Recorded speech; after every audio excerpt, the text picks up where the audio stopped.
वालेकुम दोस्तों, उम्मीद है तव्हां सभु ॿाहिरि ठीकु हूंदो, शाद हूंदो, आबाद हूंदो। तव्हांखे ॾेखारियां थो त असांजी कॉलोनी में बरसाति थी वई आहे, बिल्कुलु ख़तमु। उतां जो ॿाहिरि तव्हांखे ॾेखारींदुमि त किथे किथे बक़ाया पाणी आहे, किथां पाणी ख़तमु थियो आहे। साम्हूं ॾिसो दोस्तो, तव्हां कल्ह ॾेखारियो त हे चोधारी शदीद पाणी जमा हो, पर अॼु पाणी आहे बिल्कुलु गायब।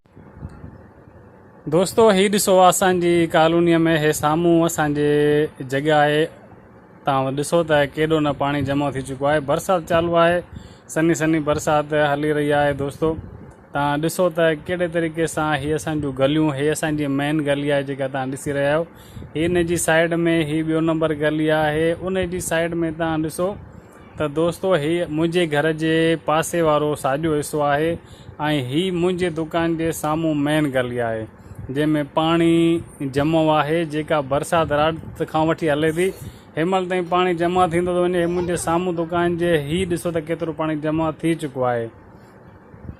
ऐं हे साम्हूं ॾिसो दोस्तो, हीउ मुंहिंजे घर जो खाॿे वारो हिसो आहे जंहिंमें पाणी जमा थी चुको आहे। ऐं माशाल्लाह बरसाति ख़तमु थी चुकी आहे, हे पाणी बिल्कुलु गायब आहे। हितां दोस्तो कंहिं बि पाणी निकाल न कयो आहे। हितां जी ज़मीन अहिड़ी आहे, अगरचे बरसाति पूरो ॾींहुं पूरी राति बि हले थी त पाणी त जमा थी वञे थो, पर हितां जो पाणी किॾे बि निकाल कोन थींदो आहे। हितां जी ज़मीन जी इहा ख़ासियत आहे त हीउ पाणी जज़ब ऑटोमेटिक करे वेंदी आहे।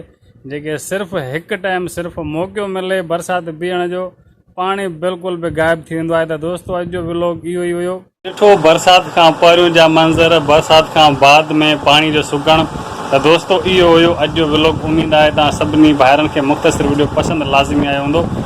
अगरि मूंखां का कमी पेशी थी हुजे त कमेंट्स में दोस्तो ॿुधाइजो लाज़मी। ऐं तव्हांखे मां ॾेखारियां त ॿाहिरि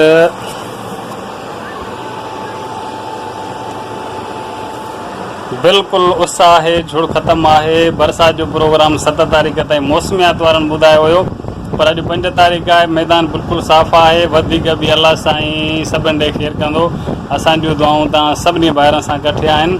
मिलंदासीं नेक्स्ट वीडियो में। तेसिताईं रखिजो वधि में वधि पंहिंजो तमामु घणो ख़्यालु। टेक केयर एंड अल्लाह हाफ़िज़।